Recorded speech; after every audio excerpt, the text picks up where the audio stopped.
Alam mo bang may isang kapangyarihang hindi nakikita pero siya ang nagbibigay buhay, gumagabay at nagsasalita sa puso ng tao? Ito ay ang banal na espiritu. Pero ano ba talaga ang ginagawa niya ayon mismo sa Biblia? Ang sabi sa John Kabanata 6 talata 63, ang Espiritu Santo ang nagbibigay ng buhay, pisikal at higit sa lahat, buhay espiritual. Hindi tayo mabubuhay kung wala ang Espiritong pinagkaloob sa atin.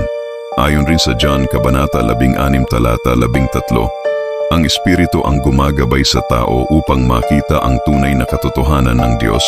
Ibig sabihin, may natural na presensya ang kumikilos sa pagkatao natin sa bawat maling desisyon na posible natin magawa. Ito ang nagbibigay ng babala, kaya tayo ay nag-aalinlangan. Isipin mo kaibigan, kapag gagawa ka ng hindi maganda, nakakaramdam ka ng kaba na tila ba nagtatalo ang isip at damdamin mo kung gagawin mo ba ang bagay na iyon o hindi. Sinasabi rin sa John Kabanata 14 talata 26 na ang mga salita ni Jesus ay naaalala natin dahil sa Espiritu Santong umuugnay sa ating pagkatao. Kabilang dito yung mga bagay na naaalala mo na may kaugnayan sa mga salita ng Diyos.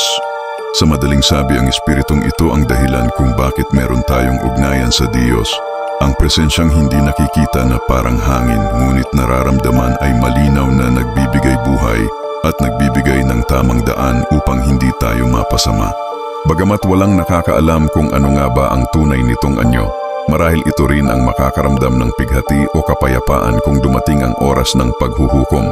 Sinasabi rin sa Acts Kabanata 1 talata 8, ang lakas para magpatotoo, magbago at gumawa ng tama, hindi galing sa tao bagkus ito ay galing sa Espiritu. Malinaw ang sinasabi sa Corinthians Kabanata 6 talata 11, nananahan ang Espiritu sa bawat naniniwala. Hindi siya malayo, siya ay kasama mo. Kahit hindi natin masabi ang panalangin, ang Espiritu mismo ang namamagitan para sa atin sa harap ng Diyos. Ang pagbabago ng ugali, puso at buhay, iyon ang bunga ng Espiritu Santo.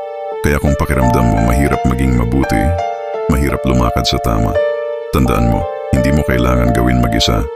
May Espiritu na buhay kumikilos at gumagabay sa iyo ngayon, kahit hindi mo nakikita. Ito ang isa sa pinakamalalim na lihim ng Biblia. Ikaw kaibigan, naniniwala ka ba dito?